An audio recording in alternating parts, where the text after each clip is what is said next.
Ia olo ingoa o Elita Tooala. O lea peo na tāua i le Molimau a wiki. Wa o manatu o te amataina le vaenga whao Molimau o le sauninga wha le ainga o le atali ia Misiafa. O nei saumani oe, saumani afa esea. O sina pitanga wha tauwa ai le atali na matou whainga luenga matau nese i le office o tupe. Po le treasury i le tausanga he luafe ma le valu. O te talton fo i ailonga ua maasani tau nese ma lui i le ataimi. Ai le si taimi na sao i tau nese i New Zealand. Wili atula ia o ia wa manuia. Ia wa matou fia wa pe o matou. Ia o te neitila iti o le treasury e tuli e whaife au le office o tupe. Ona ofisil mai le ia nese. Nese o ai ia le lucky guy. Ona wa e sa mamau lava i New Zealand e wala au atua e mai. A le tate nofo lava i Samoa mta whainga luenga. Te mila ele ia e mel Facebook all people. Ia e po e atu e tau nese la ata ma lui. O te le maasani ia lui. O whai mai le ia nese. O se uso tāla il tamai titilna.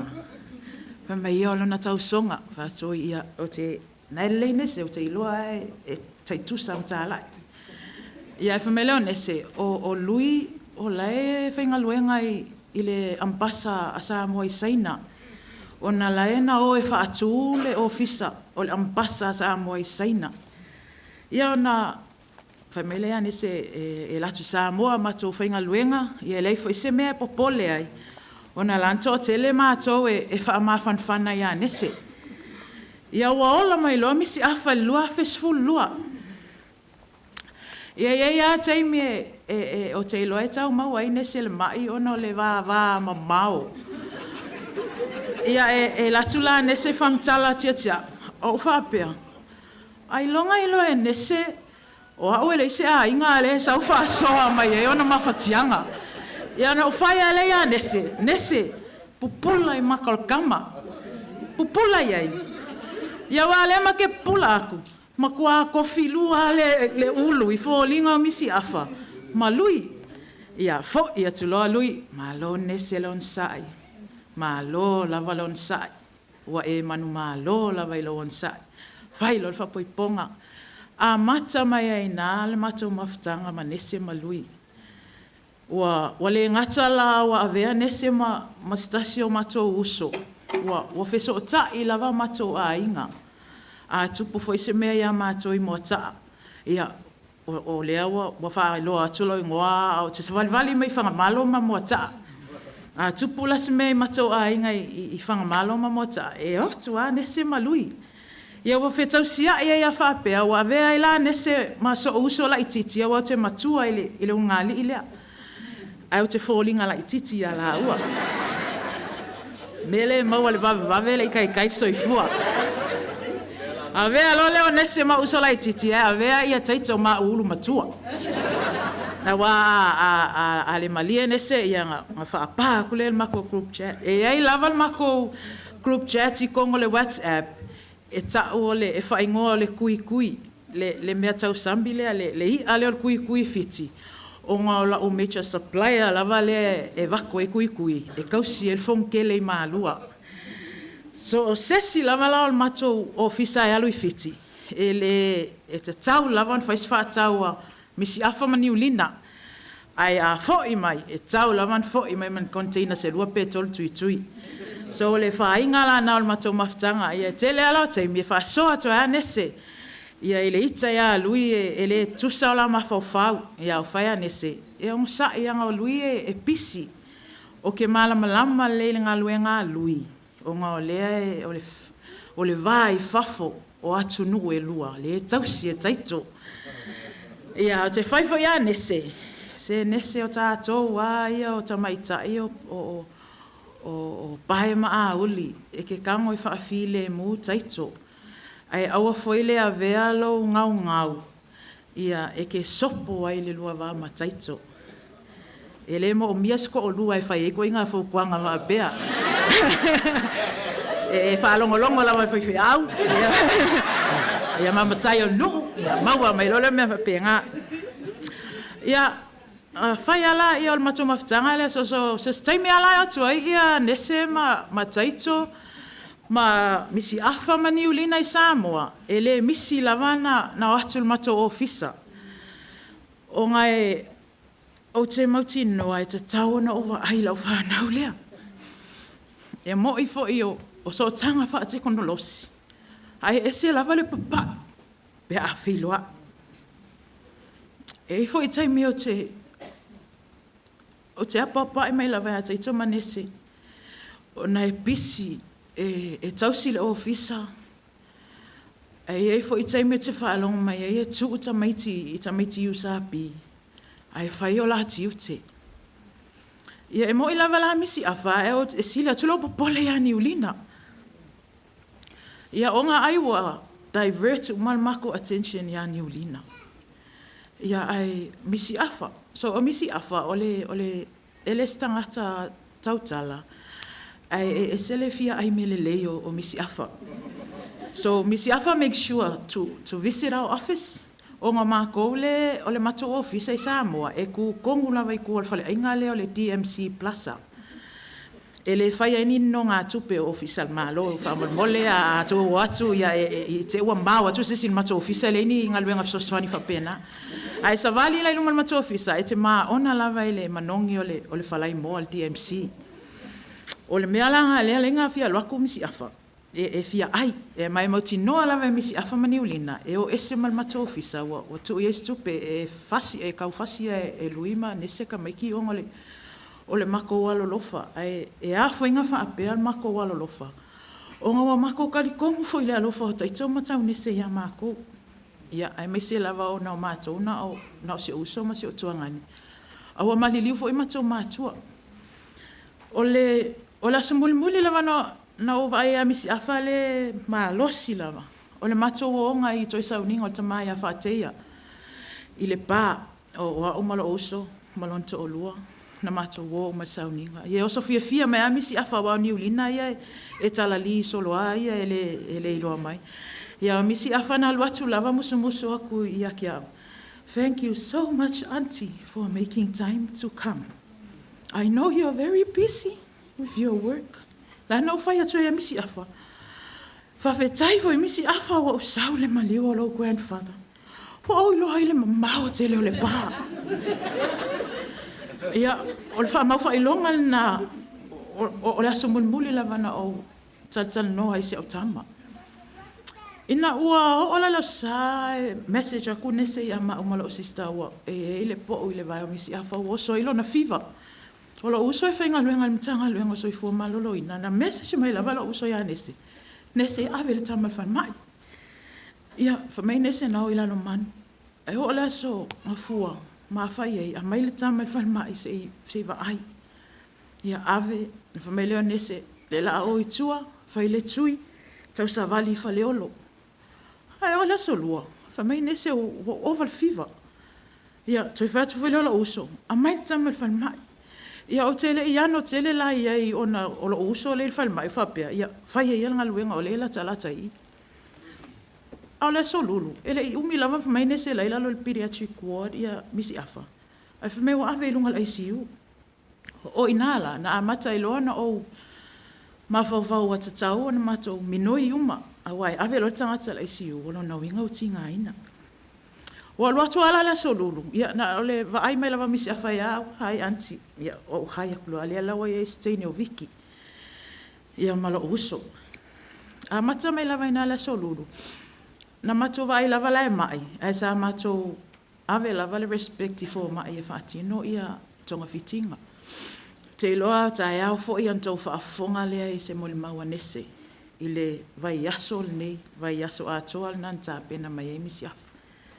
Ai o la stofi i le awa uli. O le afiafi o maanawa o walu fale. E tangi lau telefoni e vili atu nese. Al taimi foi na a vili atu nese. O tata vale ala o fatu pe e isme o le ala atupu. E pe o ma ua mala uso e mua. whaau o ku ia nese se development o Misiafa. Ngā o ngā kangi lava o nese ilunga kelfongi o whapea a woi, wa kupu whaale kongu la stofi. O wha koe la nese ka perke fongi le la maa kulole la isiu, o le kala mua lava nese ngā whamea. Whamele fo maa ye, ave Misiafa i New Zealand. O inana o wha atoe nese, ea, o longa winga o wheo treatment a kako o ICU. Ia, o whai ale ia nese wale lei.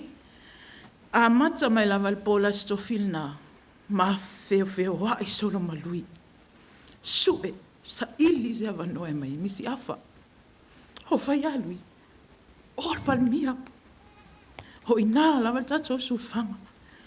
O taha o foi, o tangata whainga luenga malo. A tono se avanoe nei, visosuani mai malo. I se tata o tua whata waa. Ia, o malpalmia wa matana wha solo i minsta ka penita. Ho whai alui. Wha maangalo mai au ele atua lau tama whaila vai se ngā luenga e awheri ta mititile. Tae au las whareili. Ele i taanga le iwa wa kūru i a taito i luma le ofisa minsta o tupe. Hawa o nei wa usu le ofisa o kau mawhai sole se mea mai ai. A ola o Molimau il nava yaso. So se feito Tooala mana matou tam whai atu i tui mo Misiafa na ta tala mai. So se ava noa lava na matou tam whai ai na ta tala mai. Whai unga kapeneta e au mai. Le ana a mai e lo Misiafa la stona. Ina ua taha uni Misiafa manese e o mai il ICU. Aua whai le male mafa le lau e malui. Wana al tutu o viki manese mala uso matua. Aua mawhe kahangi sia pewa o langonga. O whētu le alui. Alue ave tama. O manese ale la mawha atali atu i Samoa. O mailo lastona ina amata maila ina watu whamtalanga. Ia, ua malo a alanga singa se o Misiafa. Ale afiafi lava la santo e vile to ainese. Lita. Fato mai lusi au tama. Ia o tanga le tu telefoni la uso e fato mai. Ia, aho. E mo e tinga, e na mawhana lava la o loto. O na o mea umasama o mieta o na whai, na mata o whaia. Ia, wa alun malanga Misiafa. Ia, awa mata o pisi lo e tapena ma il whainga malanga. Wa suia i foi lo ofisa, ma se ofisa whai visa. Ale a inga o ola no misa. Ma Lene. Ia, Misiafa. O la vale ai komisina ni usila i Samoa. Wa whainga luenga wala vai le asuma lo le insecte. Ele whainga le visa o liva malona ai. Hole mea lea. Ho te langona la vala o mawhanwhana. Ia o na ua avea oe ma au wala. Wa matou so tai e mau a inga. Wa matou feto tai e peo ni toto mani a ano. E le ngata i sata puala o utuali o le pā. O le pā wa levana ia i matou so tanga i le sunga le te fono i atu ni mosom susana. A wato e wha amalosia atu le matou so tanga i a taito. Ia nei umina wasi wha matalanga. Ai Misiafa lo alofa mai lava ia le matou fale ia oe. Ia lo alofa mai tili moa. Ia o mulianga tawete tūsani ma e Lena. O alofa mai fo ia o lua taito manese ma le pele ia niulina. O se anganga le whaafitai. Whaafitai le atua ona le nei whaamanuianga. Le engata le whaamanuia ia taito manese. Ma o lato a inga. Ai na ala mai e fo imanuia o le atua mo mātou. Ua mawhanawhana mātou mawhtanga ma wale to e tau e sea fo ia i a ingo ne sema. Ma taito. O lea fo i ngatai au. Ia ona adopt whaalele au e papa suisuiki, ia mama te. Au adopt whaalele au e papa suisuiki, ia mama te.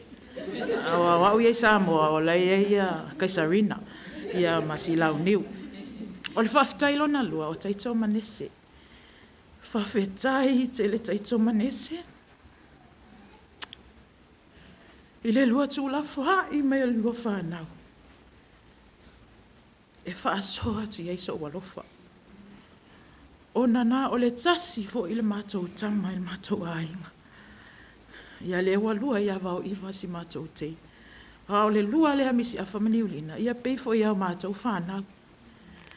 Wa le tusi e sea fo i Misiafa maniulina, isi o mātou ainga i mota ama whangamalo. Ia ale whaafitai mulimuli o Misiafa. Ia iau lau fonga fia e tali mai ai. So es taimi lava tatu Fealofa'i ai. Ia le ngata i Samoa. Ia au ai atu fo i fiti fontanga. E whaavanoa lava se aso. I le pisi o ngā luenga i fiti ma fontanga. O te aluato i tate maafuta. Pe o le avanoa le na wa mawhau ai lava e tili au mai ai. E au ai au to e sauninga le atali. Ia mawhesoso ani foi. E tu atu se tau au i le avenga mamafa lo amo ina ina iau mātua. Ai manuia te le lau malanga Misiafa. Ia e alofa atu foi ina iau mātua bo atu. Whaatalitali mai ai. Po se a se finangalo le atua mo i mātou. Mo mātou fo i aso. E whau ina la au Molimau. I se pese. Lau tau mawhai au te pese. Langa leo te whaalongo, whaale leite le leo au antis. E le langi e lo utama, o iai, a valawi na lulo.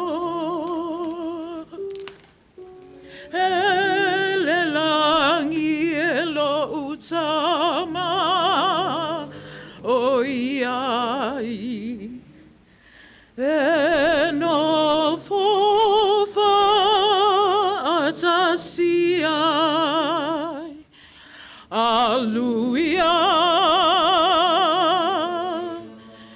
i le nupaia, aluia, aluia,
Tele molo no lo fiona teitai mal malolo ava manuel malangasan